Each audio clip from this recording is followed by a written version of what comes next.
Hello friends, I am chef विकल्प Sharma, kitchen equipment expert. आज यहाँ आने से पहले एक मैं बहुत बढ़िया सैंडविच खाकर आया। वो सैंडविच जो बाहर से क्रिस्पी था, स्टफिंग गर्म थी और ब्रेड अंदर से सॉफ्ट थी। खाने के बाद मुझे लगा कि मुझे आपको आज बताना चाहिए कि एक इक्विपमेंट सैंडविच ग्रिलर कितना इंपॉर्टेंट है आपके बिजनेस के लिए, रेस्टोरेंट के लिए, कैफ़े के लिए, होटल के लिए, रेस्टोरेंट के लिए, यहाँ तक कि कैटरिंग बिजनेस के लिए भी। तो चलिए आज हम इसी पर बात करेंगे। नॉर्थ से लेकर साउथ तक, वेस्ट से लेकर ईस्ट तक, आपको हर होटल, हर ढाबे, हर रेस्टोरेंट में, यहाँ तक कि घर में भी सैंडविच बनता हुआ ज़रूर दिखेगा। जब आपके पास कुछ खाने को नहीं होता तो आपका दिमाग कहता है क्यों ना एक सैंडविच और चाय खा ली जाए। ये आपके एपेटाइट को बहुत अच्छे से फिल कर देता है। चाहे वो बॉम्बे सैंडविच हो, चाहे वो फ्रांस का क्रॉक मॉन्शियर या फिर क्रॉक मदाम।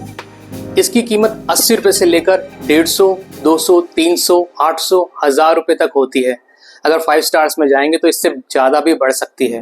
तो आप समझ गए होंगे कि इसके ऊपर आपका फूड कॉस्ट क्या है और फूड मार्जिन क्या है। अगर फूड कॉस्ट की बात करते हैं तो ये 20 से लेकर 30% होती है और फूड मार्जिन इस पर आप 40 से 50% आराम से ले सकते हैं। सैंडविच ग्रिलर में सबसे इम्पॉर्टेंट है उसकी टेफ्लॉन कोटिंग, जो कि एक बहुत अच्छी क्वालिटी की होनी चाहिए, जिस पर कि ब्रेड स्टिक ना हो और उसके ऊपर कार्बन एक्यूमुलेट ना हो।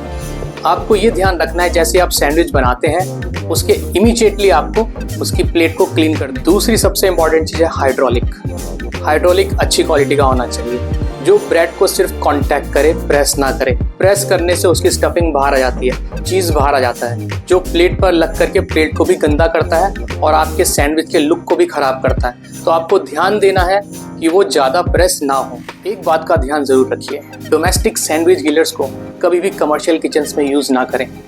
प्रॉब्लम क्या होती है कि सैंडविच जो ग्रिलर्स हैं डोमेस्टिक, वो इंटेंसिव यूज़ के लिए नहीं है, वो दिन के 4 से 5 यूजेस के लिए ही हैं, या जहाँ से आप 10 से 15 कर सकते हैं। मगर कमर्शियल जो सैंडविच ग्रिलर्स हैं वो आपको पूरे दिन ऑन करके रखने पड़ते हैं और उसकी जो वाटेज है, जो कैपेसिटी, इलेक्ट्रिक कैपेसिटी, वो भी अलग होती है। और सबसे बड़ी बात क्या है कि उसके अंदर हीट रिटेंशन बहुत अच्छा होता है। आप जितने भी सैंडविचेस को बनाएं हर बार आपको सेम कलर मिलेगा और आपको वेट नहीं करना पड़ेगा कि आपकी प्लेट गर्म हो जाए उसके बाद आप सैंडविच को बनाएं। तो जो फ्रिक्वेंसी ऑफ ऑर्डर्स हैं वो आप कमर्शियल सैंडविच ग्रिलर में ज़्यादा दे सकते हैं। घर के यूज़ के लिए डोमेस्टिक सैंडविच ग्रिलर से बढ़िया कुछ भी नहीं है, तो आप उसी को इस्तेमाल करें क्योंकि वहाँ पर आपका यूसेज बहुत कम है और लिमिटेड है। सैंडविच ग्रिलर डिफरेंट साइजेस में अवेलेबल है, जैसे single jumbo bread sandwich, double jumbo bread sandwich और यहाँ तक कि 4 जंबो ब्रेड सैंडविच में भी अवेलेबल रहता है और इससे बड़े मॉडल भी मार्केट में अवेलेबल है। ये अवेलेबल है एनालॉग और डिजिटल कंट्रोल के साथ भी। डिजिटल कंट्रोल काउंटडाउन टाइमर के साथ आता है और ये काफ़ी प्रिसाइज रिजल्ट्स देता है। ड्रिप ट्रे होना भी ज़रूरी है जो ग्रीस को कलेक्ट करती है। और सबसे इम्पॉर्टेंट है after sale service, availability of spare parts और 1 साल की वारंटी। मैं उम्मीद करता हूँ कि आप समझ गए होंगे कि सैंडविच ग्रिलर आपके किचन में कितना इम्पॉर्टेंट है और अगली बार जब आप उसे परचेज करेंगे तो आप मेरे पॉइंट्स को ध्यान रखेंगे। अगले एपिसोड में फिर एक नए इक्विपमेंट के साथ आएंगे। तब तक के लिए अलविदा, बाय बाय, धन्यवाद।